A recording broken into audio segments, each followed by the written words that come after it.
이제 8월인데요. 아마 휴가를 가신 분들도 계실 테고, 하지만 오늘 우리 또한 이렇게 함께 온라인과 오프라인으로 예배 드릴 때 하나님의 큰 은혜가 있기를 간절히 바랍니다. 여러분 예배할 때에 밴드에 들어오셔서 예배합니다 라고 댓글 남겨주시고 함께 마음을 모아 또 예배하며 나아가도록 하겠습니다. 우리 찬양, 나는 예배자입니다. 우리 찬양으로 나아가도록 하겠습니다.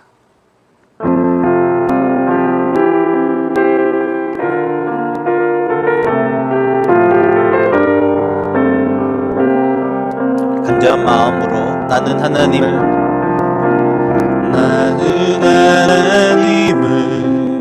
예배하는 예배자입니다.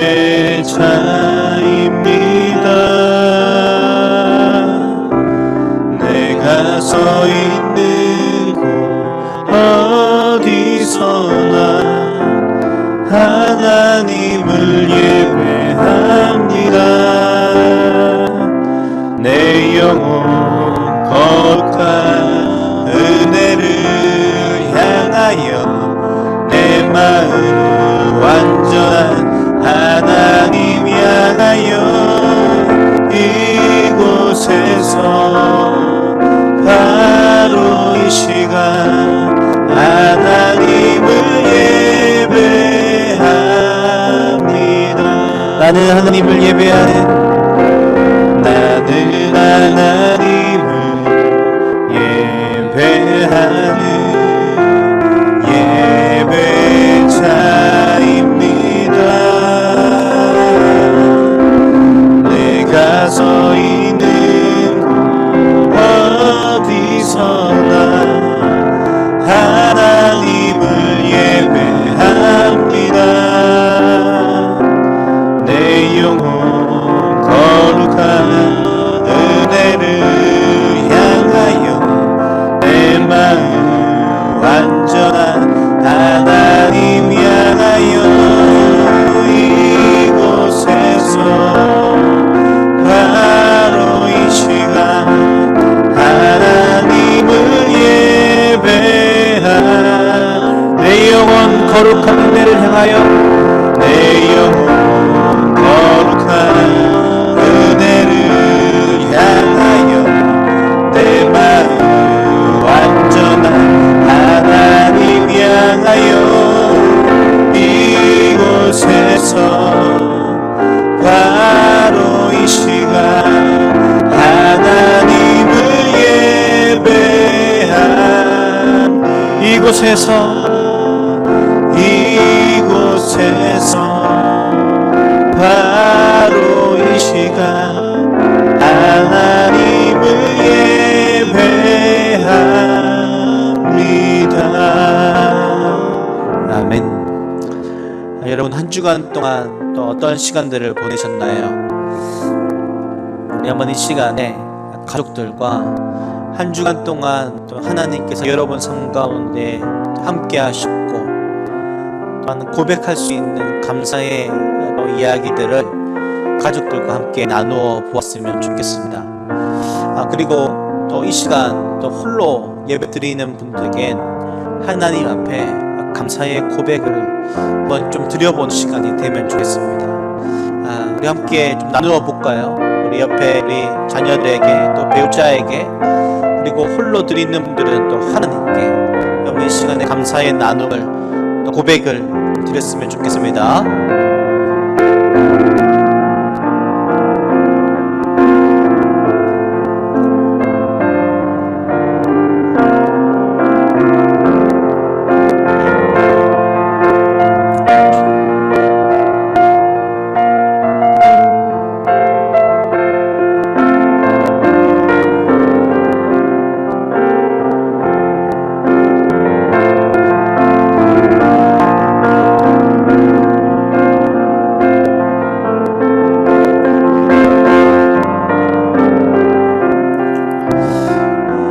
이제 그 감사의 마음 또 하나님 감사의 마음으로 우리 함께 사도신경을 고백하도록 하겠습니다. 나는 전능하신 아버지 하나님 천지의 창조주를 믿습니다. 나는 그의 유일하신 아들 우리 주 예수 그리스도를 믿습니다. 그는 성령으로 잉태되어 동정녀 마리아에게서 나시고 본디오 빌라도에게 고난을 받아 십자가에 못 박혀 죽으시고 장사된 지 사흘 만에 죽은 자 가운데서 다시 살아나셨으며 하늘에 오르시어 전능하신 아버지 하나님 우편에 앉아 계시다가 거기로부터 살아있는 자와 죽은 자를 심판하러 오십니다. 나는 성령을 믿으며 거룩한 공교회와 성도의 교제와 죄를 용서받는 것과 몸의 부활과 영생을 믿습니다. 아멘.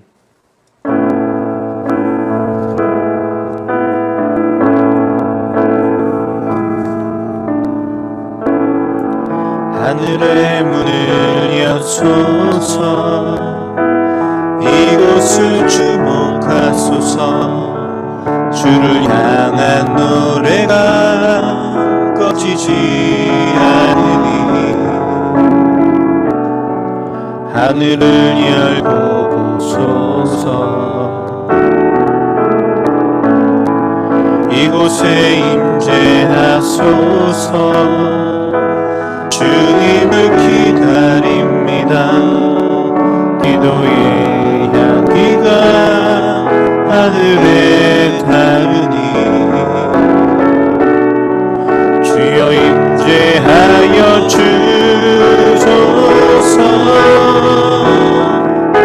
이곳에 오셔서 이곳에 앉으소서 이곳에서 드리는 예배를 받으소서 주님의 이름만이 오직 주의 이름만 이곳에 있습니다. 하늘의 문을 여소서 하늘의 문을 여소서 이곳을 주목하소서 주를 향한 노래가 꺼지지 않으니 하늘을 열고 보소서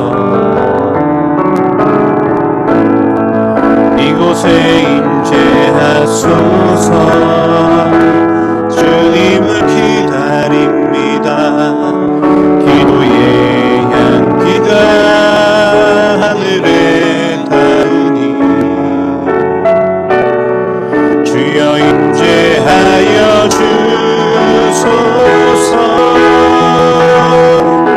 이곳에 오셔서 이곳에 앉으소서 이곳에서 드리는 예배를 받으소서 주님의 이름만이 오직 주의 이름만 이곳에 있음 이곳에 오셔서 이곳에 앉으소서 이곳에서 드리는 예배를 받으소서 주님의 이름만이 오직 주의 이름만 이곳에 있습니다. 아멘. 우리가 주님의 그 보좌로 나아갈 때에 우리가 어떻게 나아갈 수 있을까? 그런 고백의 찬양인데요. 온전히 주님의 그 보혈로 나아갈 수 있음을 고백하며 나아가는 이 찬양을 함께 좀 드렸으면 좋겠습니다.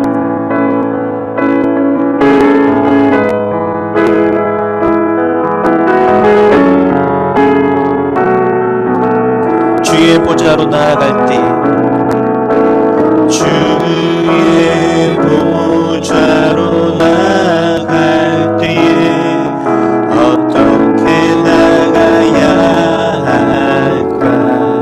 나를 구원한 주의 십자가 그것을 믿으며 가네 주의 보좌로 나아갈 때에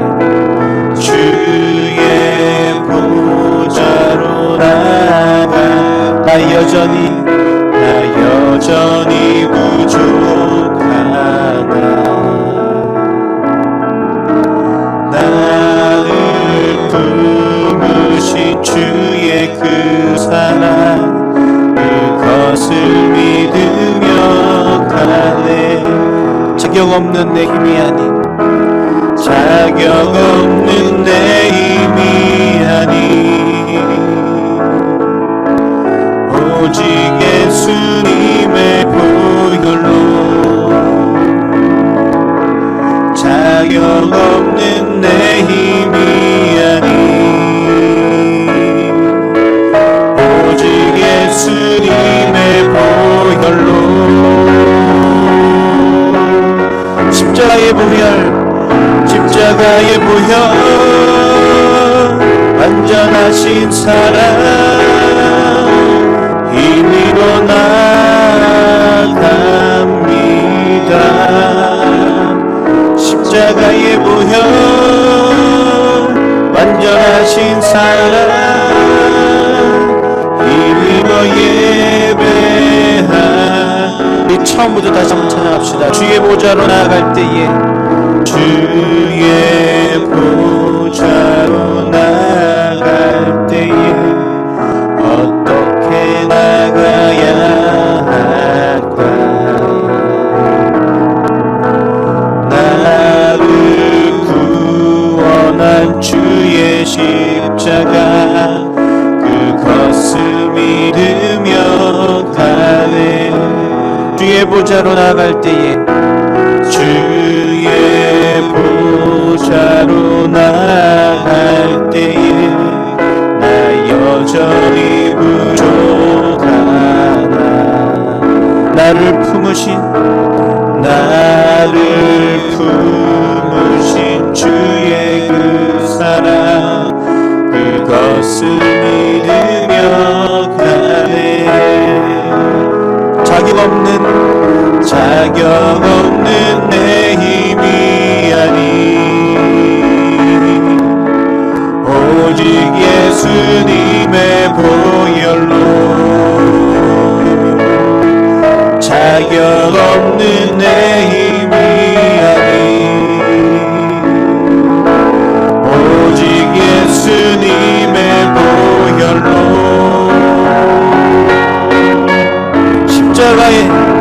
십자가의 보혈, 완전하신 사랑, 힘입어 나아갑니다. 십자가의 보혈, 완전하신 사랑, 힘입어 예배하. 십자가의 보혈, 십자가의 보혈, 완전하신 사랑, 힘입어 나아갑니다. 십자가의 보혈, 완전하신 사랑, 힘입어 예배합니다. 내게로부터 눈을 들어 주를 보기 시작할 때 주의 일을 보겠네. 내 작은 마음 돌이키사 하늘에 꿈꾸게 하네. 주님을 볼 때 모든 시선을 주님께 드리고, 살아계신 하나님을 느낄 때 내 삶은 주의 역사가 되고, 하나님이 일하기 시작하네. 성령이 나를 변화시켜 모든 두려움 사라질 때 주의 일을 보겠네. 황폐한 땅 한가운데서 가운데서 주님만 알게 되리. 주님을 우리 2절 다시 한번 고백합시다. 성령이 나를 변화시켜, 성령이 나를 변화시켜 모든 두려움 사라질 때 주의 일을 보겠네. 황폐한 땅 한가운데서 주님만 알게 되리. 주님을 볼 때 모든 시선을 주님께 드리고, 전능하신 하나님을 느낄 때, 전능하신 하나님을 느낄 때 세상은 주의 나라가 되고 하나님이 일하기 시작. 모든 시선을 주님께 드리고, 살아계신 하나님을 느낄 때, 살아계신 하나님을 느낄 때 내 삶은 주의 역사가 되고 하나님이 일하기. 한 번 더 고백합시다. 모든 시선을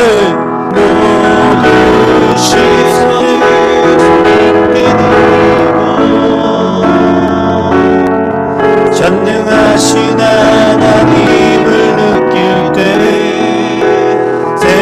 세상은 주의 나라가 되고 하나님이 일하기 시작하네. 아멘.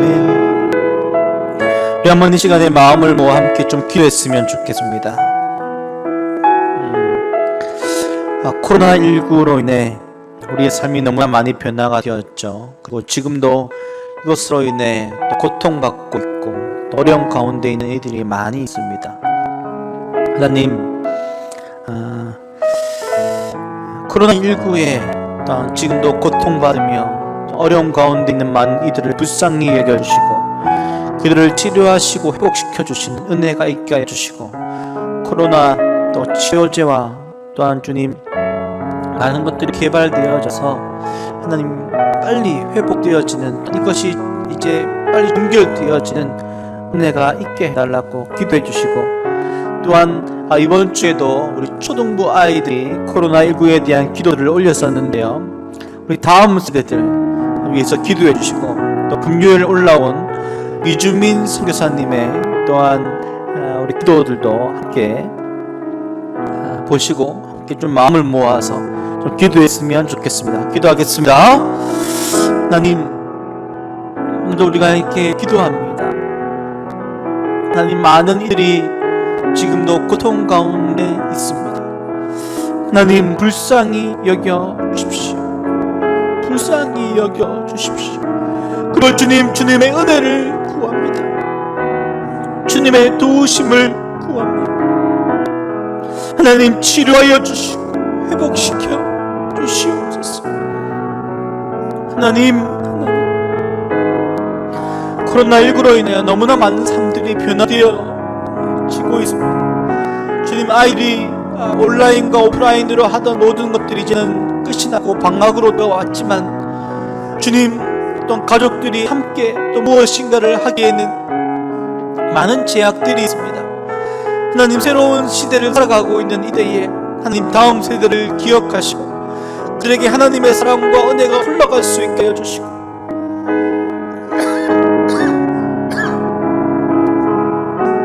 그들이 속히 회복되어서 주님을 바라 소망하는 은혜가 있게 하여 주시옵소서.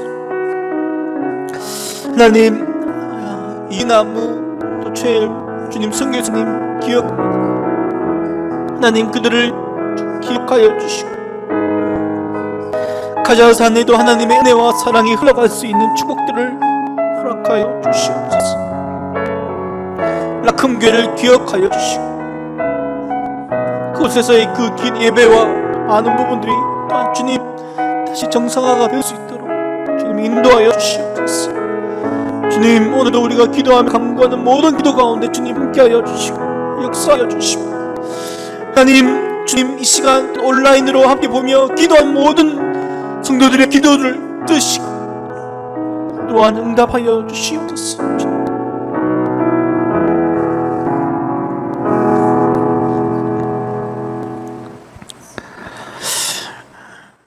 오늘은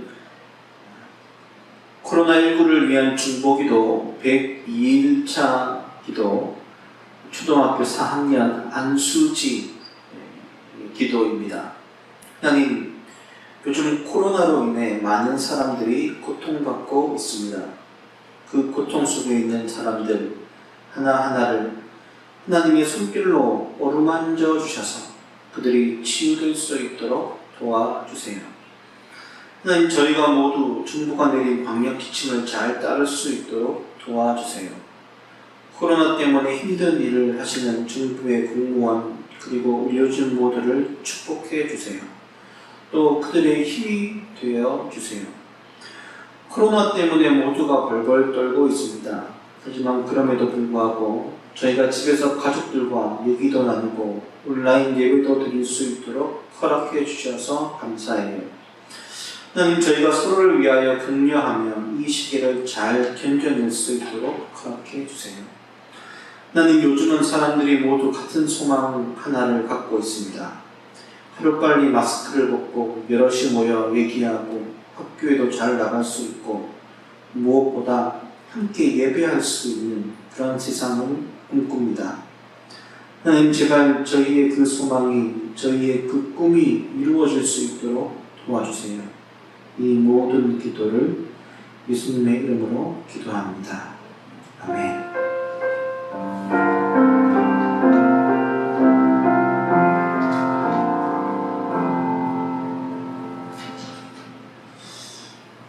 오늘 말씀은 누가복음 8장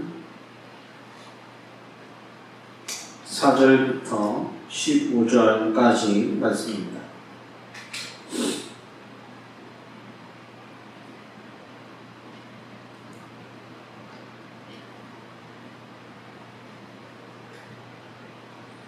(8장 4절부터 15절까지) 말씀을 함께 읽도록 하겠습니다.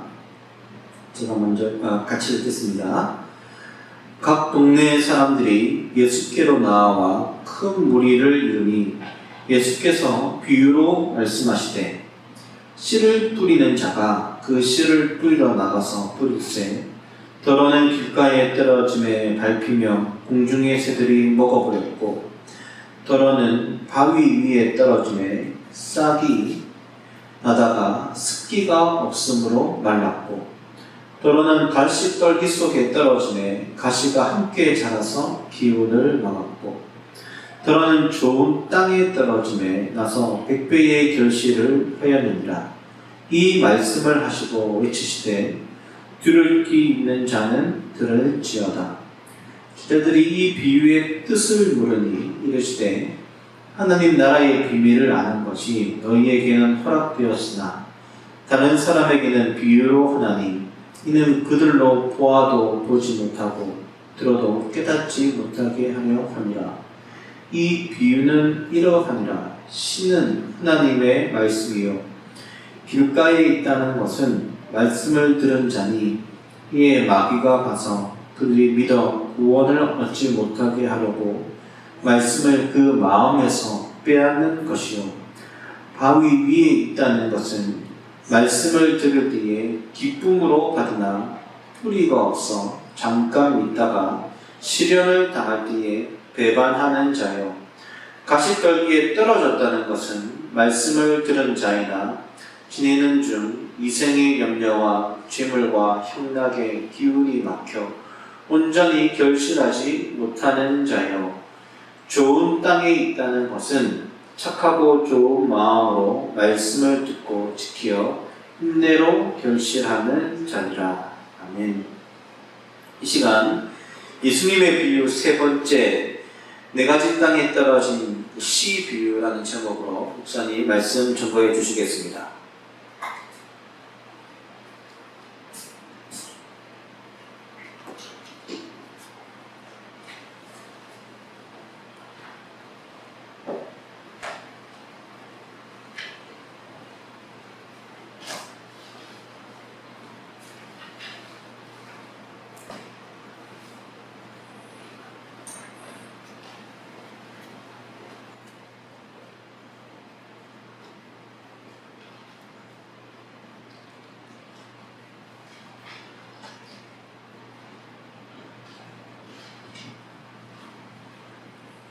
여러분 반갑습니다. 한 주간 동안 여러분의 삶 속에 또 하나님의 지키심과 또 평안이 함께 하셨음을 믿습니다. 오늘도 우리가 교회에서 그리고 각 가정에서 예배를 드리게 되는데 한 성령께서 우리 예배를 인도해 주실 것을 기대하는 마음 가득합니다.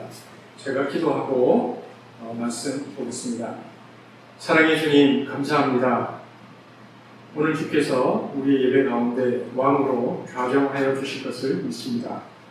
각 가정 위에 성령의 임하심을 기대하며 또 성경을 쓰신 성령께서 친히 말씀을 풀어주실 것을 기대합니다.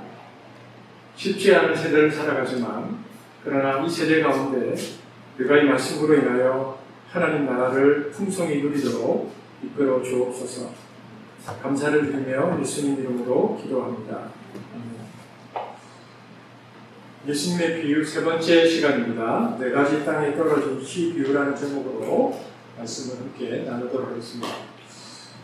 우리는 지난주에 길가에 뿌려진 씨에 관해서 함께 나눴습니다.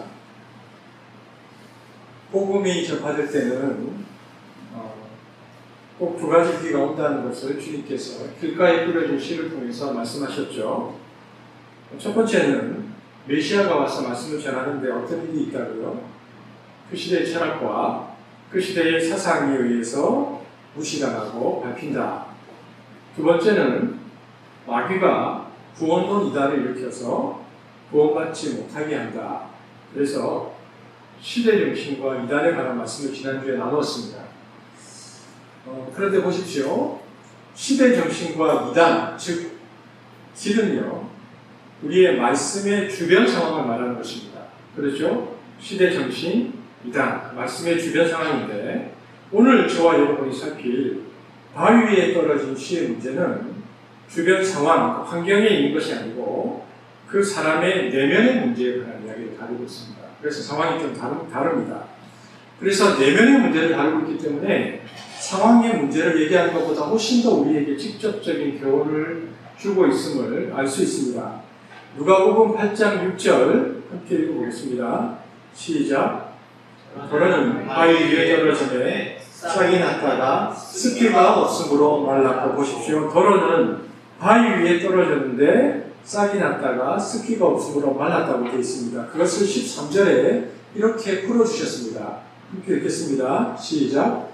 바위 위에 있다는 것은 말씀을 들을 때에 기쁨으로 받으나 뿌리가 없어 잠깐 있다가 시련을 당할 때에 배반하는 자요. 여기 보니까 바위 위에 떨어졌는데 싹이 났다가 잠깐 싹이 납니다. 잠깐 싹이 납니다. 싹이 났다는 것은 뭡니까? 생명이 바깥으로 드러나는 것입니다. 그러니까 그 말씀이 생명력을 드러내고 조금씩 나타나는데요. 그러면 말씀이 생명력을 드러내고 조금씩 겉으로 나타나는 싹이 무엇으로 나오는가? 13절에 무엇으로 나온다고 되어 있습니까? 그게 기쁨으로 나온다고 되어 있습니다. 그러니까 말씀을 받는데 말씀이 기쁨으로 반응한다. 그러니까 그것을 보면서 말씀의 싹이 나기 시작했구나라는 것을 알 수 있습니다. 정서적 반응을 일으킨다는 것입니다. 그런데 여러분, 이 정서적 반응이라는 것에 대해서 우리가 한번 생각해 볼 필요가 있습니다. 여러분, 정서적 반응이라는 것은 분명한 한계가 있습니다. 그리고 믿을 수가 없는 영역들이 좀 있습니다. 정서적 신앙의 문제점은 여러 가지가 있는데요. 제가 이제 대학을 다닐 때였습니다. 87년도였는데 그때에 우리가 잘 아는 경배와 찬양이 한국에 시작되었습니다. 그래서 그 전에는 이제 그렇게 대중적인 찬양 집회가 없었는데 그 경배와 찬양 집회가 얼마나 전국적으로 많이 일어났는지 한 20년 가까이 경배와 찬양 운동이 한국 사회를 뒤덮었죠. 그런데 경배와 찬양이 분명 그 당시 한국 교회에 주었던 순기능도 있지만 한 20년쯤 경배와 찬양의 시간들을 이렇게 지나고 나서 뒤돌아보면 많은 젊은이들과 청년들이 그 찬양 집회를 통해서 감정적 반응도 하고요. 그리고 자기의 신앙을 나름대로 표출했지만 그러나 더 이상 신앙의 진보가 없었다는 것을 보게 되었습니다. 찬양 집회의 문제점은 뭐냐면 너무 좋았는데 집에 가서 TV 한번 보면 그게 없어져 버린다는 것입니다. 특별히 아주 감정적으로 예민한 분들 있잖아요. 그리고 감정이 굉장히 많은 분들은 꼭 찬양 집회가 아니어도 감정의 변화를 주는 환경에 가면 또 그만큼의 또 반응을 하고요. 또 찬양 집회를 통해서 더 예민하게 또 반응하기도 하죠. 그러니까 정서적 신앙이 좋지만 분명히 한계가 있다는 것을 알아야 됩니다. 그렇다면 정서적 신앙에 한계가 있다는 것을 우리가 한번 전제한다면 그렇다면 어떤 신앙이 좀 더 좋은 신앙일까? 그것은 깨닫고 그리고 느낄 뿐 아니라 그것을 마음에 새겨서 의지를 강화시키는 신앙입니다. 그러니까 소위 말하는 은혜를 받으면 정서적 반응도 좋지만 결심을 해야 됩니다. 내가 이대로 살아야지. 그러니까 의지를 강화시킨 신앙이 오래갑니다. 그러나 오늘 본문도 나타나고 있지만 예수 생명의 씨앗이 감정적인 반응으로 탁 하고 나타납니다. 그래서 싹이 잠시 트는데 기쁨으로 받지만 문제가 뭐냐면 전인격적인 반응으로까지 가지 않는 것이 우리의 문제다라는 것입니다. 생명의 씨앗은 전인격으로까지 나아가야 합니다. 그렇다면 전인격적인 신앙이란 무엇인가? 그러면 인격적인 신앙은 세 가지 요소를 강조합니다.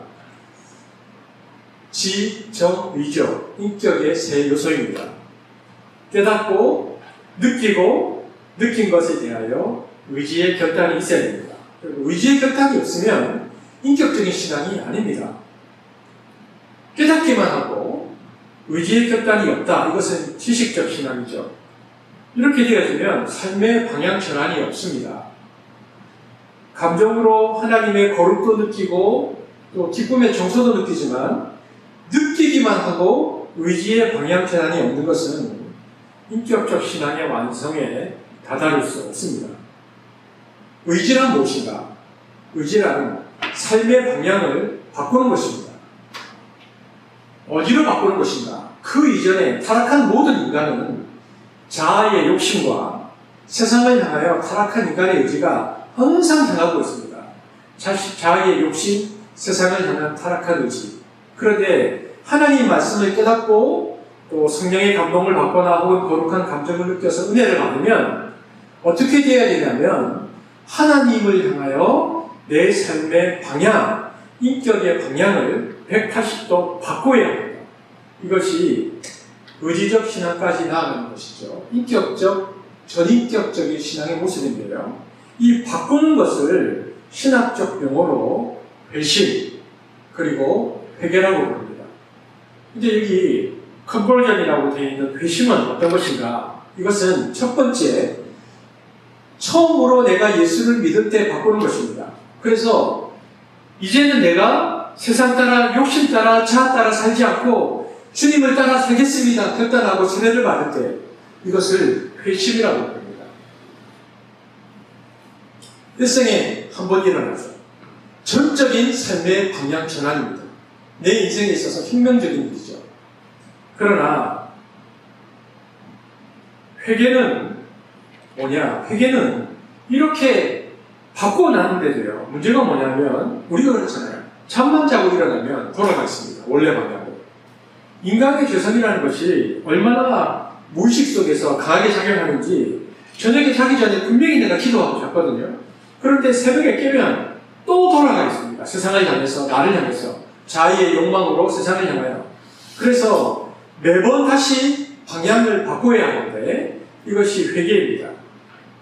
그래서 회개는 평생 계속 반복해서 하는 것입니다. 회개는 자주 할수록 좋습니다. 물론 헷갈려서는 안 됩니다. 회개를 우리가 자주 하는데 자꾸 회개에 실패한다고 해서 우리의 회심이 무효화되지는 않습니다. 그러나 어떤 사람은 특별히 성격적으로 고결하거나 완벽주의적 기질의 사람은요, 언뜻 보면 누구보다 회개를 잘할 것 같은데 오히려 회개하지 않는 측면이 좀 강합니다.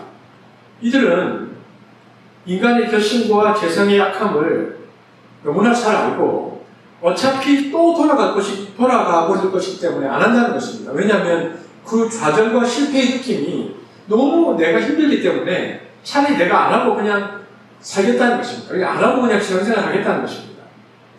여러분, 하지만 이 생각은 바람직하지 않습니다. 철은 자꾸 두들겨야 강해집니다.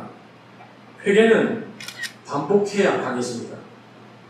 자동적으로 잠만 자고 일어나면 자동적으로 세상을 향해서 돌아가는 내 의지의 방향을 하나님의 말씀을 듣고 깨닫고 말씀을 향하여 계속 반복해 나가면서 하루에 수십 번, 수백 번이라도 반복해야 거룩한 자아가 강화되는 것입니다. 그렇게 해야 영혼에 거룩한 근육이 생깁니다. 그러니 회개는 계속하는 것입니다. 죽을 때까지 하는 것입니다. 이렇게 반복해서 회개하면서 하나님께 나아가다가 어느 순간 회개의 속도가 붙는데 이 텀이 이제는 조금씩 줄어들면 잘 버틴 겁니다. 이전보다 더 빨리 걸어간 것입니다. 그러니까 이것을 자꾸 반복하면서 이렇게 메트로놈이나 오뚜기처럼 계속해서 왔다 갔다 하지만 계속 이것을 강화하면 우리가 조금씩 하나님께 나아가는 것이죠. 그래서 이처럼 전인격적인 신앙이라는 것은 의지의 뿌리를 내려야 합니다. 오늘 본문에 보면 이 돌짝밭 위의 씨는 감정적으로 반응해서 싹까지 났는데 기쁨으로 받았으나 뿌리가 없어서 말라버렸다라고 되어 있습니다. 뿌리가 없어서, 그래서 예수를 믿을 때에 뿌리가 없어서 잠깐 믿다가 어떤 일이 발생하는가, 환란이 오거나 뿌리가 없으니까 손해볼 일이 생기면 손해본 걸 받아들이지 못합니다. 이해관계에 있어서 쉽게 포기하고 바뀌어져 버리죠. 13절 한번 볼까요? 그 말씀을 하신 것입니다. 13절을 읽겠습니다. 시작.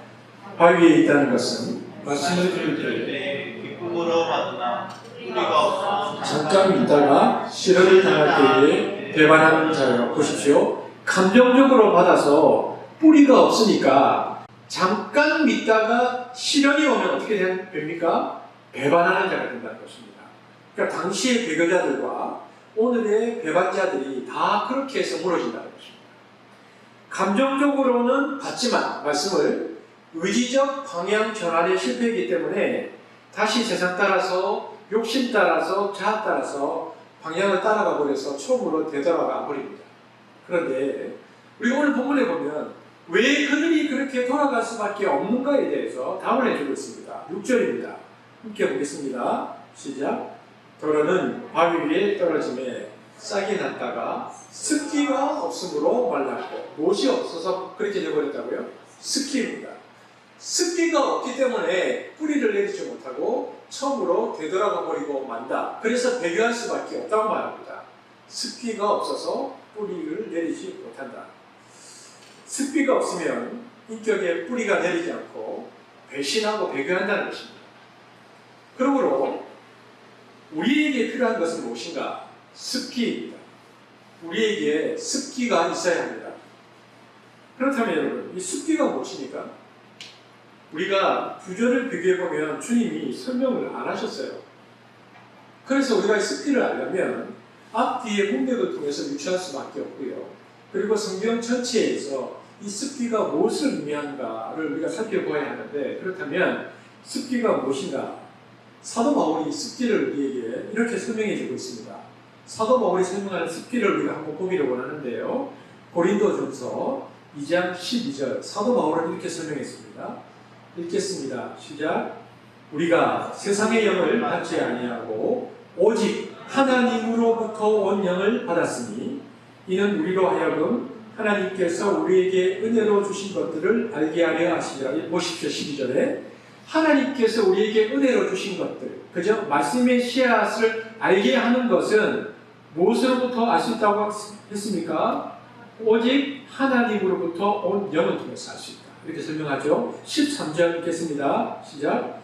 우리가 이것을 말하거니와 사람의 지혜가 가르친 말로 아니하고 오직 성령께서 가르치신 것으로 하니 영적인 일은 영적인 것으로 분별하느니라. 사도 바울이 지금 고린도전서 2장 12절 13절에서 습기를 설명하는데 뭐라고 말합니까? 하나님의 떨어진 하나님의 말씀을 뿌리까지 내리는 영적 영향력으로 전환시켜주는 것이 무엇인가? 12절 13절에서 이것은 성령의 역사다. 성령의 역사가 하나님의 말씀을 영적 영향력 뿌리까지 내리도록 전환시켜 준다고 말합니다. 말씀의 씨앗이 인격의 방향을 바꾸게 하는데 그것이 실제적으로 바뀔 수 있는 영향력은 어디에서 온다고 말합니까? 성경은, 바울은 오직 성령의 감화, 감동으로만 된다. 이렇게 말하는 거죠. 즉, 그래서 이 습기는 뭐냐? 그래서 습기는 성령의 거룩한 영향력, 영적 감화력입니다. 성령의 거룩한 영향력과 영적 감화력이 있어야 이 말씀이 뿌리를 내리는 것이고 전인격적인 신앙으로 전환되는 것이죠. 그러나 이것이 없으면 아무리 깨닫고 지적인 신앙 그리고 느꼈어도 정서적인 반응, 방향이 바뀌지 않습니다. 회개가 일어나지 않습니다. 여러분, 그렇다면 그냥 깨닫고 그리고 정서적으로도 반응하면 되지 않나요? 굳이 방향 전환을 해야 하나요? 이렇게 질문할 수도 있는데요. 왜 우리는 지식과 감정을 넘어서 회개를 통해서 인격적 신앙까지 가야 할까요? 깨닫고 느끼기만 하고 회개가 일어나지 않으면요, 신앙은 우리가 요즘 성경 통독을 보면 레위기, 민수기에서 피크를 치고 있는데 이스라엘 백성처럼 불순종하는 신앙으로 굳어집니다. 배반하는 신앙으로 굳어집니다. 배교자 패러다임으로 신앙 형태가 딱딱하게 굳어갑니다. 아마 이런 유형이 대한민국 신자들이 가장 많이 가진, 오늘 이 본문의 이 유형의 신앙, 대한민국 신자들의 신앙 형태가 아닐까 생각이 듭니다. 방향의 전환이 일어나지 않는 신앙의 형태가 고쳐가 되면요, 나중에는 아무렇지 않게 타협하고 비리를 저질러도 혈관 스스로 이상하다고 느끼지 못합니다. 왜냐하면 세상을 향해 방향을 바꾸었는데 이것이 아예 너무 고착화되어서 못 돌아오는 것입니다. 녹이 쓰고 이끼가 끼어서 이제는 돌아오지 못합니다. 왜냐하면 의지적으로 뭔가를 해본 적이 없기 때문이죠. 처음부터가 아니고요. 오랜 신앙의 습관 때문에 그냥 머릿속으로 알고 그냥 정서적으로 반응하는 신앙이 굳어져서 돌아올 수 있는 힘이 상실되어 버린 것입니다. 그러니까 그들이 돌아올 힘이 상실됐다는 것은 다른 말로 얘기하면 그들에게 성령의 역사가 일어나지 않았다는 것입니다. 그렇다면 저와 여러분의 신앙은 어떻습니까? 나의 신앙이 성령의 역사하심으로 계속해서 돌이킬 수 있는 이 유연성과 부드러움을 지니고 있다는 것을 나는 무엇으로 증명할 수 있습니까?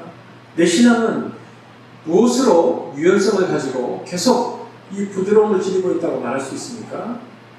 고린도전서 12장 3절 사도 바울이 우리에게 그 답을 제시합니다. 함께 읽겠습니다. 시작.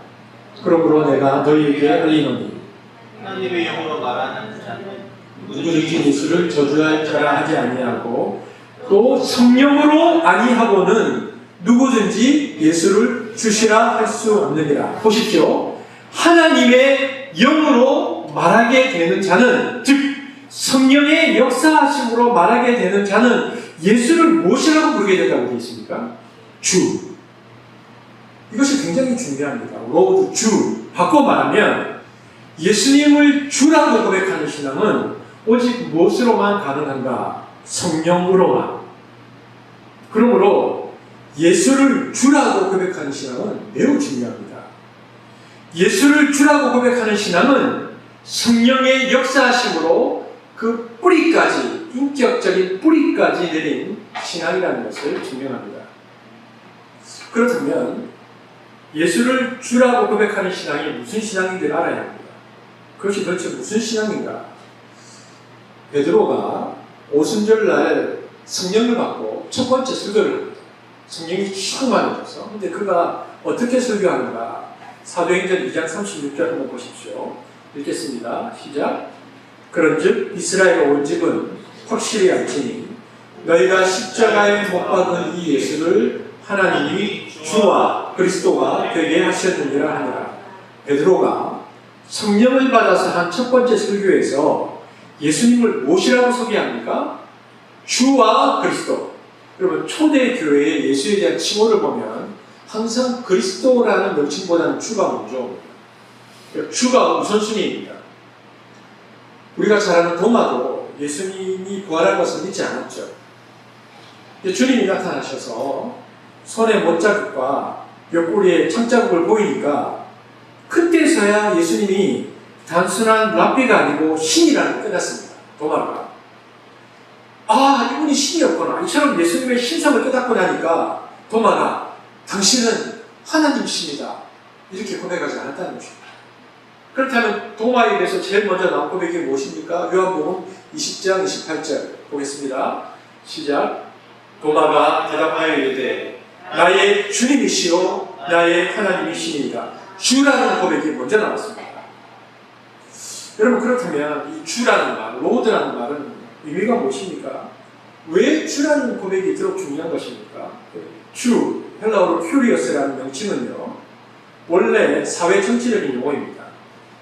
그래서 일반적으로 노예가 자기 주인을 부를 때 주라고 불렀습니다. 또 신하가 왕을 부를 때 주라고 불렀고요. 또 군인이 자기의 사령관을 만날 때 나의 주여라고 불렀습니다. 이렇게 이 용어가 많이 쓰이다 보니까 나중에는 이 용어가 어떻게까지 확장되고 변형되냐 하면 그 예수님 당시에 그리고 로만 사회의 후기에 이르러서는 그리스 신화에 나오는 모든 신들을 다 주라고 불렀습니다.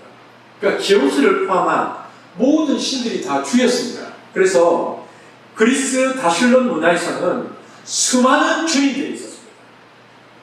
사도 바울이 그것을 알고 있었던 사람이거든요. 이것을 염두에 두고 사도 바울이 주라는 말을 어떻게 쓰고 있는지를 보십시오.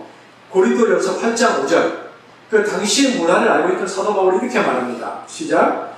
비록 하늘에나 땅에나 신이라 불리는 자가 있어 많은 신과 많은 주가 있으나 여기에서 많은 주가 있다. 주가 복수입니다. 복수. 큐리 오이, 오이라는 의미가 붙어 있습니다. 원문의 뜻은 많은 주인들이 있다는 것입니다. 하늘이고 땅이고 그리스의 그 수많은 신들이 다 많은 주님이 있는데 그러니까 이 당시 헬라 그리스 문화는 바울이 보기에 주님이 너무 많았습니다. 강의 신은 강의 주죠. 산의 신은 산만 다스리는 산의 주입니다. 전쟁의 신은 전쟁만 다스리는 주입니다. 사도 바울이 그렇게 말하고 난 다음에 고린도전서 8장 6절에서 이어서 뭐라고 말하느냐 이렇게 얘기합니다. 시작. 그러나 우리에게는 한 하나님 아버지가 계시니 만물이 그에게서 났고 우리도 그를 위하여 있고 또한 한 주 예수 그리스도께서 계시니 만물이 그로 말미암고 우리도 그로 말미암아 있느니라. 여기 보니까 한 하나님이 나오고 그 다음에 한 주가 나옵니다. 단순해요. 정관사를 썼습니다. The Lord라고 이야기합니다. 그러니까 지역마다 수많은 신들이 있지만 사도 바울은 우리에게는 지역마다 수많은 신들이 있지만 그러나 우리에게는 오직 한 하나님 여호와께서 계신다. 그리고 그분의 통치권을 받아 통치하시는 분은 오직 한 주 예수님만이 계신다고 사도 바울이 고백하는 것입니다. 이 고백은 당시에 그 그리스도의 수많은 신들을 조롱하고 짓밟는 것입니다. 야, 저것들도 신이야? 저것들도 신이라고? 그리스 신화를 비신화화하는 유명한 사도 바울의 고백이죠.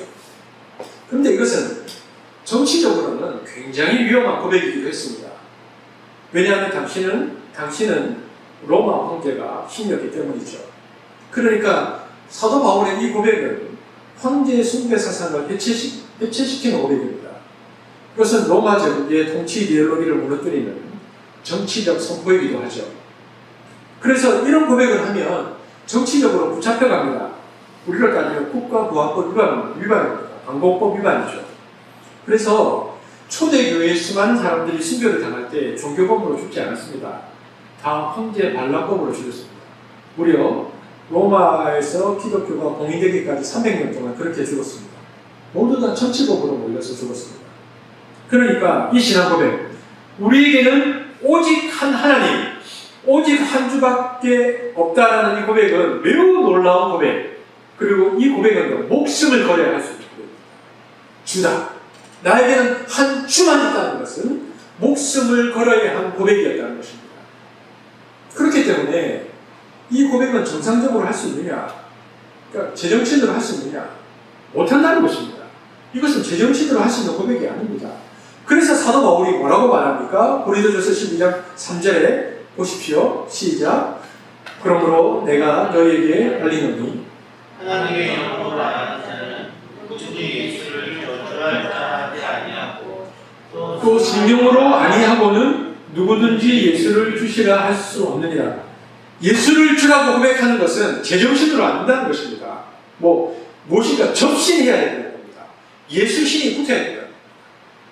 성령으로 아니하고는 성령, 하나님의 신으로만 이 고백을 하지 멀쩡한 정신으로는 못한다는 겁니다. 안 그러면 당장 죽어나가게 됩니다. 이렇게 얘기하는 것이죠.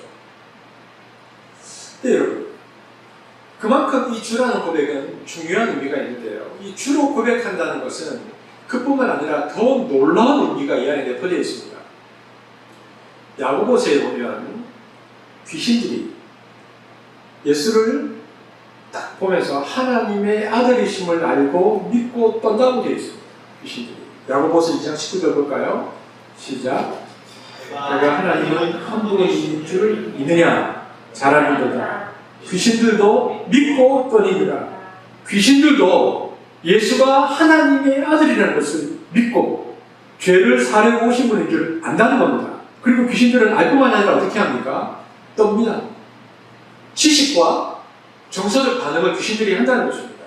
그러니까 지적으로 알고 감정적으로 반응을 보이는데, 그래서 이런 장면이 복음서에 보면 많이 나와요.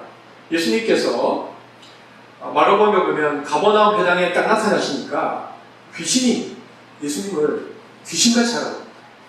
그래서 마가복음 1장 23절에서 26절에 보면 한번 볼까요? 시작. 마침 그들의 회당에 더러운 귀신 들린 사람이 있어 소리질러 이르되 나사렛 예수여, 우리가 당신과 무슨 상관이 있나이까? 우리를 멸하러 왔나이까? 나는 당신이 누구인 줄 아노니 하나님의 거룩한 자녀이다. 예수께서 꾸짖어 이르시되 잠잠하고, 그런 귀신이 그 사람에게 경련을 일으키고 큰 소리를 지르며 나오는지라. 귀신 입장에서는 아니 회당도 이렇게 많은데 하필이면 내가 있는 회당에 오셔가지고 내가 이 회당에서 제일 먼저 이렇게 내가 쫓겨나야 되나? 나는 진짜 죄성으로 귀신이다 라고 하면서 비명 지르고 예수님께서 쫓겨나가는 장면입니다. 근데 귀신들이 나는 당신이 누구인 줄 압니다. 예수가 하나님이라고 메시아라는 것을 귀신들이 안다고 말했습니다. 그리고 무서워 떨기도 하죠. 그런데 귀신들이 하지 못하는 것이 있습니다.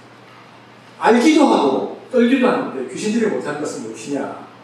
예수를 주로 고백하지 못한다는 것입니다. 주라는 고백은, 주인이라는 고백은 그분을 왕으로 섬기고 그분의 다스림을 받겠다는 고백인데 귀신들은 안 됩니다. 왜? 이미 사단을 주로 섬기고 있기 때문인 것입니다. 그런데 귀신이 못하는 그 고백을 사람은 할 수 있습니다. 우리는 사단에게 종속되지 않았기 때문이죠. 그러므로 예수가 하나님으로 우리 죄를 대신하여 죽으셔서 우리의 죄를 대신하는 그리스도, 그리고 구원자가 되셨다는 것을 알고 깨닫는 것과 동시에 성령이 역사하실 때에 우리 신앙의 마지막 마무리는 무엇이 되어야 합니까? 그분을 내 삶을 다스리는 왕, 내가 섬겨야 할 주로 고백해야 하는 것입니다. 이것이 뿌리를 내리는 신앙입니다. 고린도전서 12장 3절, 성령으로 아니하고는 누구든지 예수를 주시라 할 수 없느니라. 그래서 베드로는 초대 교회의 첫 설교에서 우리가 좀 전에 읽었던 주와 구원자로 예수를 소개하죠. 2장 36절, 사도행전 2장 36절 다시 한번 볼까요? 시작. 그런즉 이스라엘 온 집은 확실히 알지니 너희가 십자가에 못 박은 이 예수를 하나님이 주와 그리스도가 되게 하셨느니라 하니라. 이 말은 예수가 메시아라는 고백만으로는 하나님의 백성이 되지 못한다는 뜻인 겁니다. 요즘은 워낙 무신론적 세계관이 풍부해 있으니까 신의 존재를 인정만 해도 신앙 좋은 사람인 것 같습니다. 야, 저 사람 하나님 믿는데. 하지만 그것 가지고는 구원에 이르지 못합니다. 예수가 구원자야, 죽었다가 살아난 하나님의 아들이야 라는 것을 깨닫는 것만으로는 구원을 얻지 못합니다. 왜냐하면 귀신들도 그 정도는 알고 있기 때문이죠. 중요한 것은 객관적인 이 예수의 메시아 사역을 우리가 알고 인식하고 그 다음에는 주관적인 관계를 맺어야 합니다. 그러니까 그분을 나의 주님으로 인격적으로 받아들이고 영접한다. 이것이 주라는 고백인데 그렇게 해야 우리가 구원에 이르는 믿음을 갖는다는 것입니다. 당신은 나의 왕이십니다. 당신은 나의 통치자이십니다. 그러므로 나는 당신을 따라 살겠습니다. 그러므로 구원받는 참신앙은 예수를 메시아로 인식하는 신앙 정도가 아니라 언약의 주, 통치자, 나를 다스리는 분으로 인격적으로 영접하고 그리고 그 당시에 종들이 그리고 군인들이 그리고 로마의 시민들이 그렇게 고백했던 것처럼 헌신해야 됩니다. 당신은 나의 왕입니다. 무릎 꿇어야 합니다. 충성 맹세를 해야 합니다. 그것이 주라는 고백입니다. 그래서 주라고 고백하는 신앙은 내가 지금까지 어떻게 살았든 이제부터 나는 당신을 위해 나는 죽겠습니다. 내 인생은 내 것이 아니라 당신 것입니다. 이것이 주라는 고백입니다. 이 고백이 중요하다는 것이죠. 그래서 사도 바울은 누가 구원을 받는다고 했습니까? 로마서 10장 13절 함께 읽겠습니다. 시작. 누구든지 주의 이름을 부르는 자는 구원을 받으리라. 주라는 영어를 강조합니다. 주의 이름을 부르는 자는, 그러니까 그리스도보다 더 중요한 것이 주입니다. 그리스도라는 고백은 예수의 신성, 예수의 메시아 되신의 존재를 고백하는 것이죠. 그분의 존재의 본성을 깨닫는 것입니다. 그러니까 이런 거죠. 그분은 하나님의 아들이시다. 나를 위해서 십자가에 죽으셨고 부활하셨고 내 죄를 용서하신 속죄 사역을 하신 분이다. 이렇게 인식하는 거죠. 이것은 종교성을 전제로 한 고백입니다. 종교적으로 내가 그것을 안다는 것입니다. 그런데 문제는 그분이 메시아라는 그 정도의 사실은 귀신도 다 안다는 것입니다. 그러므로 중요한 것은 그분이 나와의 관계에 있어서 누구인가? 그분은 과연 누구인가? 나의 주님이시다. 이 관계 고백이 정말로 중요한 것입니다. 구원자에서 주라는 고백까지 나가야 합니다. 그래서 이제는 내가 주라는 고백을 통해서 그분을 통해 나의 삶의 영역을 그분께 모두 드리고 그분이 내 삶을 다스리게 하겠다. 나의 직장생활, 나의 가정생활, 자녀 교육을 할 때도 세상의 영향을 받기보다는 주님의 영향력으로 주님의 가르침과 주님의 가치관에 따라서 살아가겠노라고 내 삶을 다 드릴 때는 이제는 종교성의 신앙생활이 아니라 그 신앙이 일상성의 신앙생활까지도 나아가는 것입니다. 바뀌는 것이죠. 우리가 계속 예배 전에도 그런 기도를 하고 있는데 코로나 시대를 지나고 있잖아요. 코로나 시대에 우리에게 필요한, 그래서 더 절대적으로 필요한 고백은요, 주라는 고백입니다. 왜냐하면 이전에는 주일 교회에 와서 종교성의 신앙 고백, 와서 예배를 드리면서 찬양도 드리고 예수님은 나의 메시아다, 그리고 그리스도를 고백하는 확인하는 신앙이었다면은 이제는 종교성의 신앙의 형태가 지금 사라지고 없는 것이잖아요. 그렇다면 이제 우리에게 중요한 것은 우리의 삶의 전 영역에서 종교성의 신앙의 형태를 넘어서 일상성으로 다 파고 들어가서 나의 모든 삶의 영역에 있어서 예수를 나의 주로 고백하는 삶의 예배에 이르는 것이 너무나 중요하다는 것입니다. 여러분, 복음이 무엇입니까? 복음은 이런 것이죠. 하나님의 심판을 피할 수 없었던 죄인인 우리가 메시아이신 예수의 대속적 죽음에 의지해서 이미 임한, 초림으로 이미 임한 하나님 나라를 받아들이고, 그래서 받아들인 내가 이 세상에 살 동안 하나님 나라를 이 땅에 드러내는 것, 그렇게 살다가 죽음이 찾아오면 그토록 바라던 하나님 나라의 실제를 경험하는 것, 그것이 복음입니다. 그 소망으로 우리는 지금 이곳의 삶을 살아내는 것이죠. 그런데 너무나 안타깝게도 이러한 하나님 나라의 현재성을 한국 교회는 빠뜨리고 있습니다. 즉, 내 삶의 전 영역에서 주라는 고백이 없다는 것입니다. 한국 교회는 하나님 나라의 현재성, 그 주를 상실하고 어차피 죽으면 천당 간다는 반쪽짜리 복음, 매우 비상적인 복음을 받아들이고 있습니다. 예수 그리스도의 계속적 죽음으로 구원을 얻었다는 확신을 누리는 것은 참으로 감사한 일이지만 하나님 나라가 죽으면 가는 곳이 되어버린 것은 불행합니다. 죽어서 천당에 가는 신앙을 가졌으니 이제는 어떻게 하나님 나라 백성답게 살 것인지는 그다지 중요하지 않은 신앙, 이게 종교성의 신앙입니다. 뿌리를 내리지 못하는 신앙입니다. 이 신앙은 그리스도와 주가 이 주의 고백이 분리된 신앙입니다. 하지만 이 두 고백은 결코 분리될 수 없습니다. 떨어질 수 없습니다. 역사적 예수라는 역사적 실존 위에서 그분은 기름 부음 받은 자로 하나님이 구원을 이루신 하나님의 구원을 이루신 구원자이신데 여기까지가 객관적 역사 인식입니다. 그런데 주관적으로의 관계는 무엇인가? 그런데 그분이 나의 주님이시다. 그런데 이 구원자와 주를 분리해놓고 구원자만 인정하면, 그리고 내가 구원자만 인정해도 구원받는다고 주장하는 것이 한국교회 구원론의 문제입니다. 이것이 구원파 구원론입니다. 이런 거죠. 한 번 예수를 구원자로 고백하면 그 다음에는 아무리 죄를 지어도 구원받는다, 괜찮다고 주장하는 것입니다. 이것이 바로 주와 그리스도를 분리한 분리주의적 신앙 고백입니다.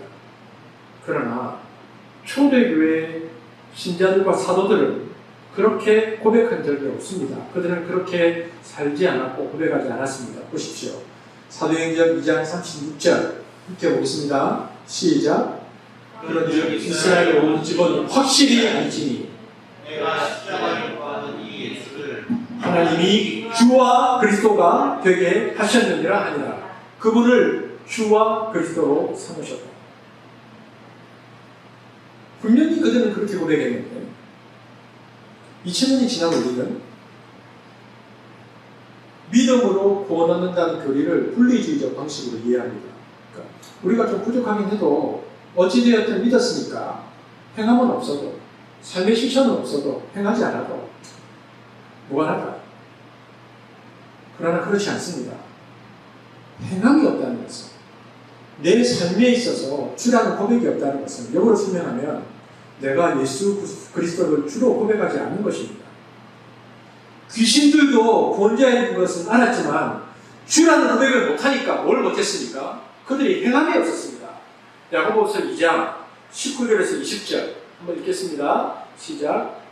내가 하나님이 한 분이신 줄을 믿느냐? 잘하는구나. 귀신들도 믿고 떠느니라. 아, 허탄한 사람아, 행함이 없는 믿음이 곧 것인 줄을 알고자 하느냐. 여기 보면 한국교회 성도의 신앙은 행함이 없고 주 대신 로드십이 고백되지 않는, 그러니까 야고보서의 표현대로 하면 귀신의 믿음과 별반 다르지 않아 보입니다. 그리고 구원자와 주는 제가 조금 전에도 말씀드렸지만 이 고백은 결코 분리될 수 없습니다. 믿음으로 주를 영접한 자는 반드시 주를 고백하며 행함의 신앙을 가질 수밖에 없습니다. 우리가 교리적으로는 칼빈주의를 받아들이고 있는데 칼빈주의 중에서도요, 그 성령의 거룩한 감동에 의해서 회개하고 거룩을 이루는, 그러니까 성령께서 충만하시고 거기에 내가 반응해서 나의 의지를 발동해서 내가 삶의 영역까지 그렇게 주로 고백하는 그 신학이 아니고요, 너무 그리스도의 그 주권, 그 지나친 주권주의를 강조하는 소위 말하는 하이퍼 칼빈주의, 그러니까 극단적 칼빈주의자가 있습니다. 그들의 주장은 율법은 단지 사람에게 죄를 알도록 할 따름이고 믿는 자들은 이미 의롭다 칭함을 받았으므로 믿는 자들에게는 더 이상 율법이 필요 없다고 말합니다.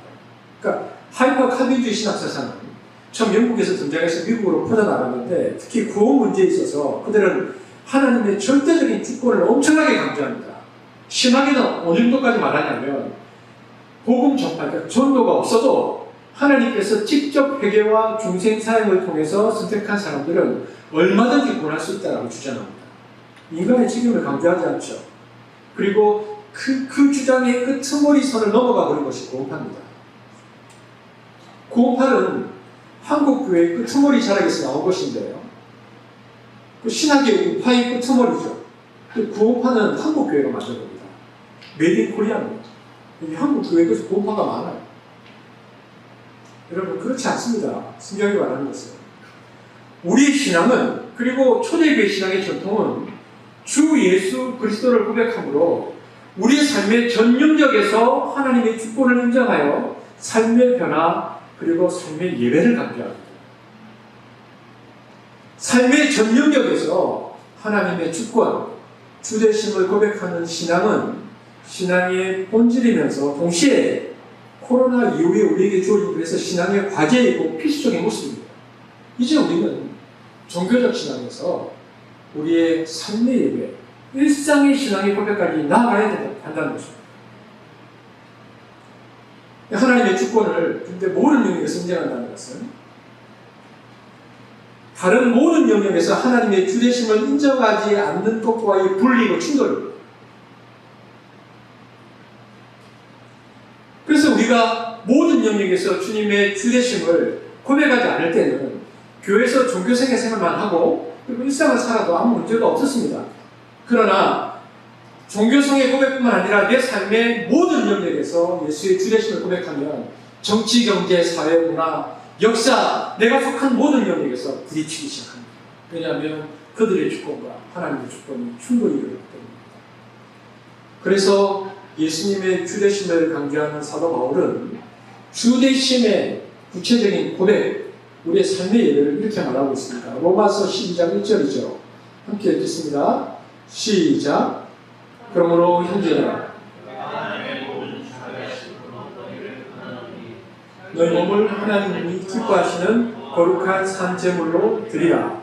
이는 너희가 드릴 영적 예배니라. 바울은 우리 삶이 거룩한 산 제물이 되어야 된다고 말합니다. 이것은 삶의 전 영역에서 주되심을 고백하는 영적 예배여야 한다는 것이죠. 그러면서 사도 바울은 구체적으로 그 영적 예배 주되심을 어떻게 고백할 수 있는지 다음 절에서 설명합니다. 로마서 12장 2절 시작. 너희는 이 세대를 본받지 말고 마음을 새롭게 함으로 변화를 받아 하나님의 선하시고 기뻐하시고 온전하신 뜻이 무엇인지 분별하도록 하라. 여러분 로마서 12장 2절 이 구절 영어 성경으로 좀 볼까요? 이 구절은 본받다와 그리고 변화를 받다라는 단어를 대조시키고 있습니다. 그럼 이에 해당하는 두 헬라 동사들은 그리고 보면요, 본받다와 변화를 받다라는 이 두 헬라 동사들은 모두 영어로 폼, 형태를 의미하는 의거를 포함하고 있습니다.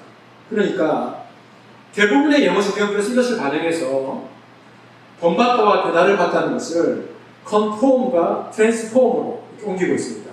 그러니까 우리의 삶이 예수를 주로 고백하면서 삶의 정영역에서 살아있는 삶의 예배가 되기 위해서는 산제사로 드려지는 삶의 핵심은 뭐냐? 폼, 형태에 관한 것입니다. 우리가 어떤 형태로 살아갈 것인가가 중요하다는 것입니다.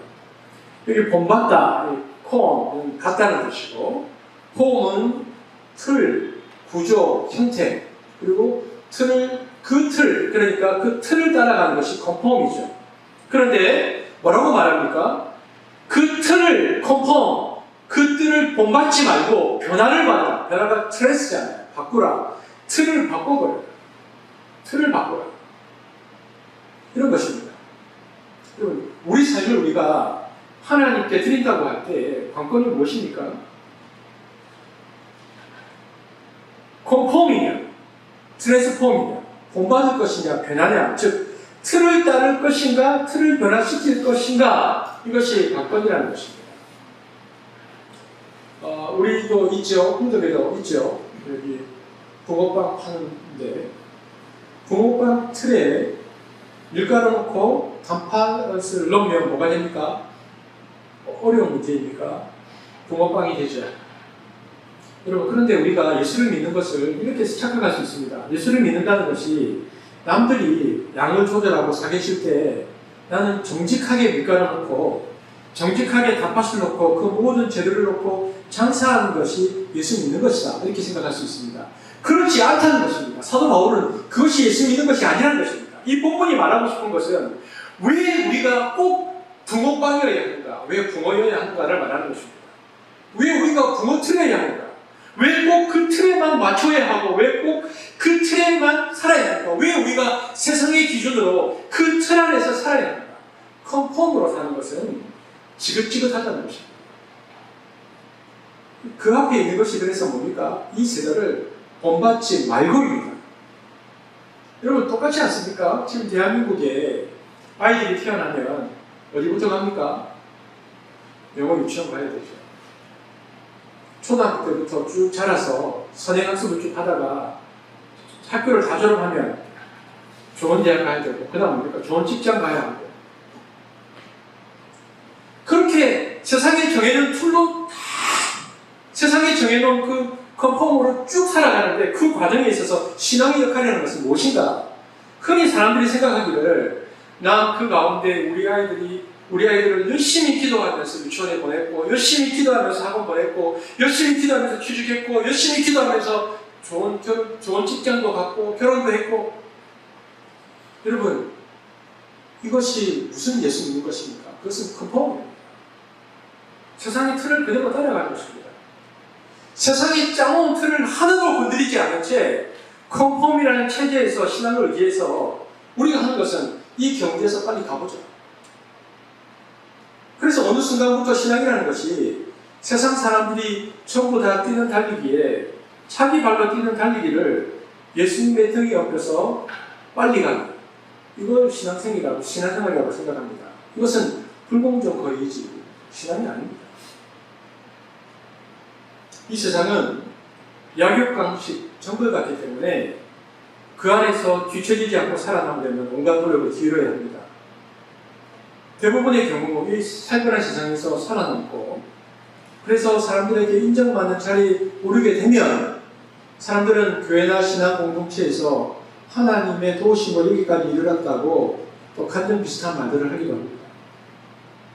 1등만이 살아남고 소수만이 성공할 수 있는 이 세상에서 성령을 의지하는 이들이 살아남고 성공하면 그것이 하나님의 도우심이며 능력이 드러난 사건이 되는 것입니까? 생각해보면 그것은 소수만이 살아남는 약육강식 체계라는 이 세대의 틀, 이 시대의 형태를 고스란히 인정하고 있습니다. 그리고 나는 그 틀 안에서 조금 앞섰다, 뒤섰다 하고 말하는 것 뿐입니다. 하나님께 기도하는 가운데 경쟁이 이겨 높은 자리에 오는 것을 흔히 영향력 있는 자리가 주어졌다고 표현하면서 그곳에서 주님을 증거하는 식의 사고가 여전히 신앙 공동체 내부에 표만하다는 것은 우리가 예수를 믿노라 하지만 실제로는 이 세대를 본받고 있는 자임을 보여주고 있습니다. 그러나 사도 바울이 우리에게 권하는 것은 그 컨폼이 아니고 트랜스폼, 변화받는 것이라는 것입니다. 바꾸라는 것입니다. 그러니까 산제사로 틀어지는 삶의 핵심은 세상의 틀을 인정한 채 그 안에서 열심히 정직하게 사는 것이 아니고 틀 자체를 바꿔버려요. 믿는 것이 무엇입니까? 트랜스폼, 폼 자체를 바꿔버리는 것입니다. 꼭 그 대학 안 가도 된다. 꼭 그렇게 안 살아도 된다. 얼마든지 우리 아이들은 다른 길이 있다.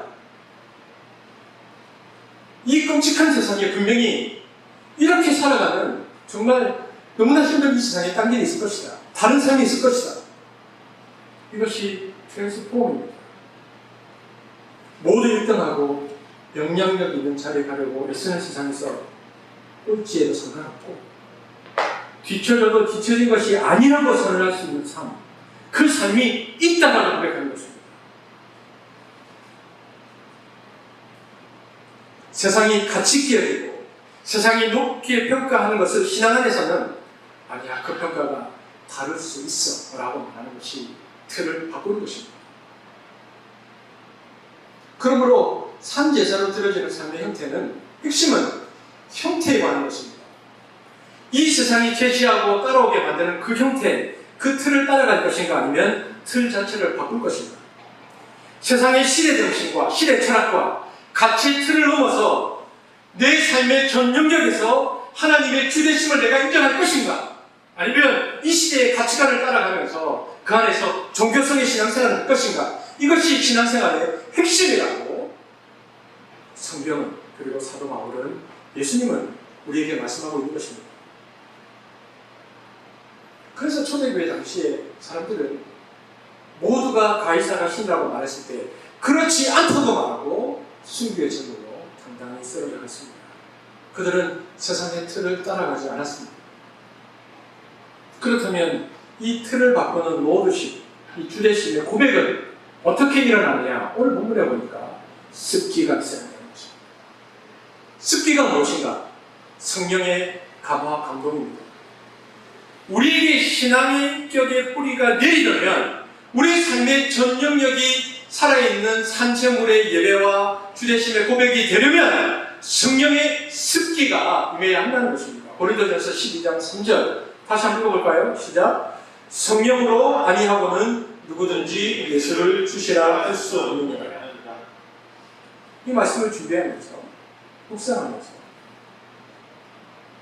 요즘 하나님께서 저에게 강하게 던지시는 질문도 동일합니다. 너는 요즘 습기가 어느 정도 있냐? 이렇게 물으시죠. 너무 많이 말랐네. 여러분, 그런 걸 우리가 추구해야 할 것이 있습니다. 뭐냐? 그것은 성령의 습기가 우리에게 촉촉히 마기를 날마다 기도해야 하고, 오직 그것으로 주의 주되심을 고백할 수 있도록 도와달라고 계속해서 부르짖어야 합니다. 여러분, 지적인 신앙, 감정적인 신앙은요, 일종의 중독입니다. 그렇게 계속 살다 보니 한국 교회가 마치 바위 위에 교회같이 되어버렸죠. 그래서 오늘 본문 말씀처럼 이익 따라 쉽게 배신하고 배교하는, 욕망 따라 지조를 다 버리는 신앙이 되었습니다. 왜? 세상의 폼, 그 틀을 다 따라가 버렸기 때문입니다. 습기가 없기 때문입니다. 성령의 강화에 의해서 회개를 하지 않기 때문입니다. 의지의 방향 전환을 하지 않기 때문입니다. 회개를 반복해야 성화가 되고, 회개를 반복해야 진정한 신앙이 되고, 회개를 반복한 신앙이 배교를 안 합니다. 회개를 반복해야 이익 따라 유익 따라 양심을 속이는 일을 하지 않습니다. 그 신앙만이 신앙을 지켜냅니다. 그러므로 이것을 반복하고 반복해서 신앙의 뿌리가 내려져야 합니다. 그래야 세상을 이기고 죄를 이기고 자아의 욕심을 이깁니다. 그렇지 않으면 뿌리가 약해져서 넘어지는 것이죠. 그래서 주님 앞에 기도하게 됩니다. 주님, 습기를 허락해 주십시오. 성령의 거룩한 감화력이 내게 임해야 내가 회개할 수 있습니다. 내가 방향 전환을 할 수 있습니다. 그래서 내 삶의 전 영역에서 계속해서 방향 전환을 하면서 내 삶이 이 세상의 그 틀을 따르지 않고 하나님의 그 틀로 바뀌어서 하나님 나라의 가치관으로 바뀌어서 내 삶의 전 영역이 살아있는 선지서가 될 수 있습니다. 나에게 성령의 습기를 허락해 주십시오. 하지만 방향 전환 없이 계속 깨닫기만 하고 느끼기만 하는 신앙에 중독되면 예수를 그리스도라고 고백한 걸 옛날에 한번 하고는 더 이상 행함이 없는 명목상의 신앙이 되는 것입니다. 회심은 한번 했는데 그 위에 회개가 없는 신앙. 그러므로 우리에게 중요한 것은 균형입니다. 어떤 균형입니까? 예수님의 주되심과 예수님의 구원자이심을 동시에 붙잡아야 합니다. 세월이 가면서 이 습기가 많아야 신앙이 좋은 것이지, 신앙의 연수가 오래되어서 오히려 습기가 없어지면 연수가 오래될수록 더 어려워집니다. 저는 콩나물 자랄 때 어떻게 자라는지 아십니까? 콩나물이 뭐로 자랍니까? 습기로 자랍니다. 우리는 다 빠져나가지만 그 습기가 콩나물을 계속 자라게 하듯이 우리가 날마다 성령에 의해서 우리의 삶을 회개하고 돌이키고 행동을 통해서 우리 삶의 그 축복들을 계속 확장해 나가야 되는 것입니다. 저도 참 두렵고 무서운 게 예수 믿고 신학하고 목회를 하다 보니 시간이 지나면서 습기가 없어져 갈까봐, 나이가 들어가면서 습기가 더 풍성히 돼가야 되는데 그렇지 못할까봐 두렵고 기도합니다. 그러므로 오늘날 우리가 구해야 하는 것은 성령의 습기입니다. 주님 도와주십시오. 긍휼히 여겨주십시오. 습기를 밝혀주십시오. 그래서 우리가 뿌리를 내려 우리 삶의 전 영역에 예수를 주라고 고백하는 저와 여러분 되어지기를 주님의 이름으로 축복합니다. 사랑의 주님 감사합니다. 오늘 우리의 신앙의 문제가 무엇인가를 살펴보았습니다.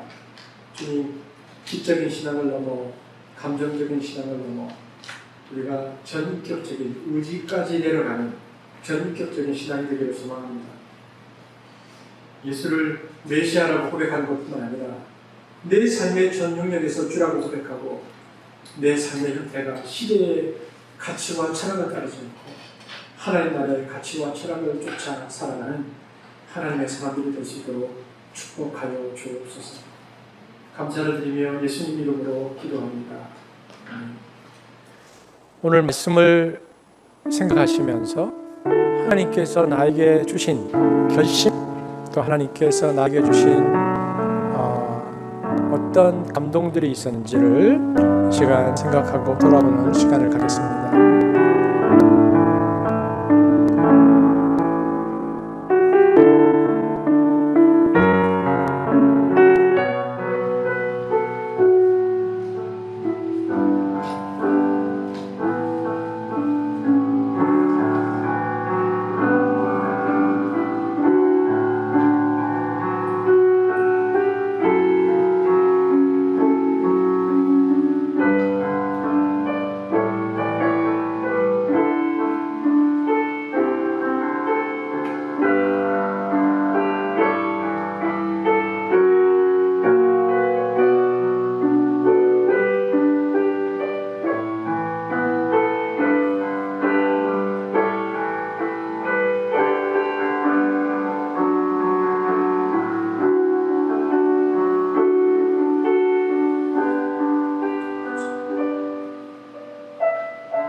하겠습니다. 준비되신 음악을 이 시간 들려주시기 바랍니다.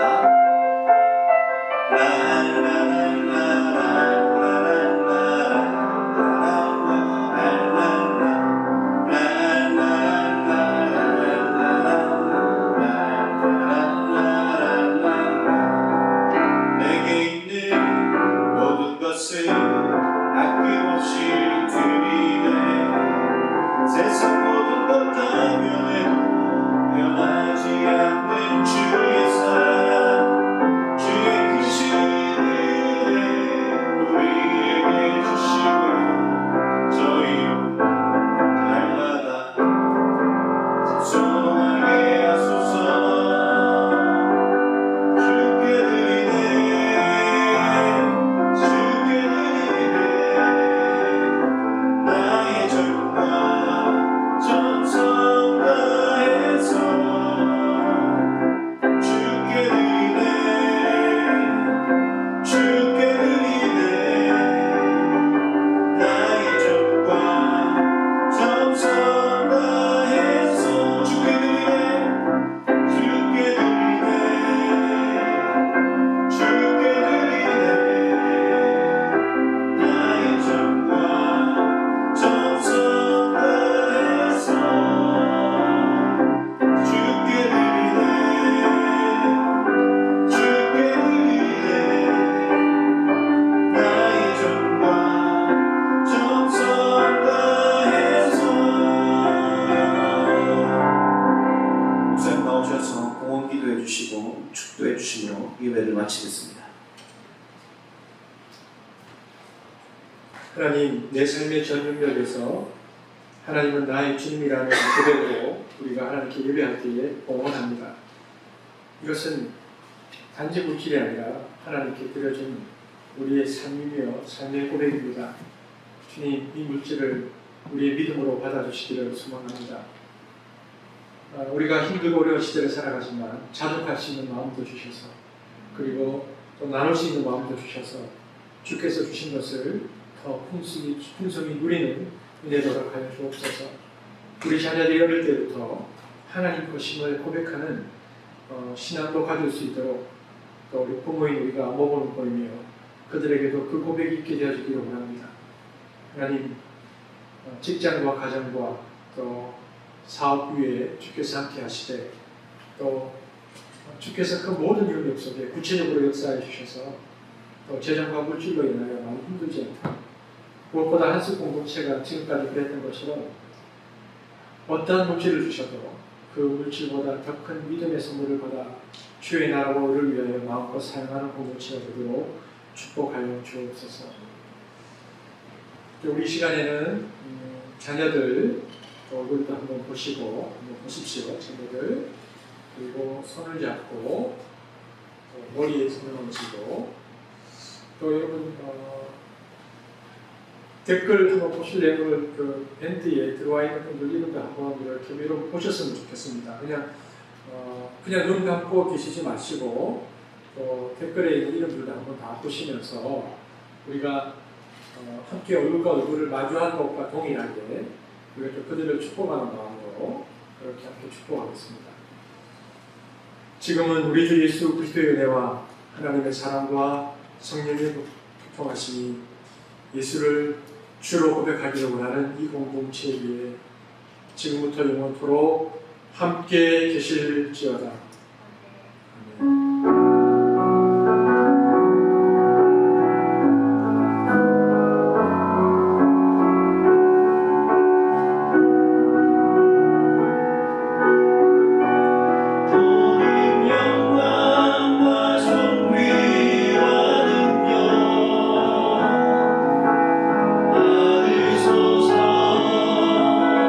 받으소서.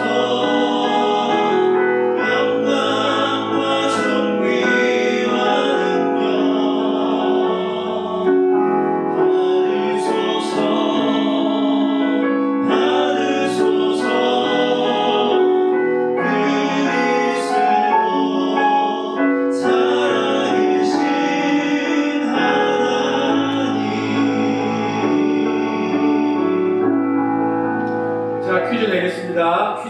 퀴즈입니다. 초등부 퀴즈입니다. 네 가지 파트의 종류는 무엇입니까? 중고등부는 조금 어렵습니다. 오늘 설교 시간에 나왔는데 회개와 회심의 차이는 무엇입니까?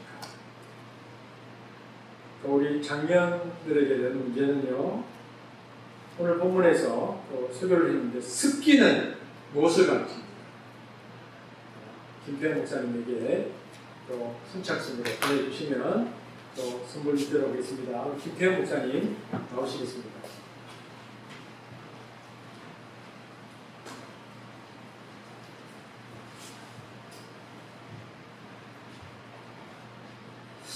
반갑습니다. 요즘 이제 특별한 광고들이 없어서 하지만 저희들이 온라인으로 예배를 드리는 이때에 또 오프라인으로도 교회에서 특별로 저희들이 예배를 드리고 있다는 사실 기억하시고요. 오프라인으로 오시는 분들은 꼭 저희 교회 그 정부 방역 지침을 지키고 또 예배를 드릴 수 있도록 해주시면 좋을 것 같고, 그리고 수요일은 가정 예배 요일입니다. 한숙교회의 수요일은 가정 예배를 드리는 날이죠. 순서지를 보시고 또 가정 예배를 함께 드리고 나가는 그런 시간들이 되었으면 좋겠습니다. 오늘도 수고하셨습니다. 감사합니다.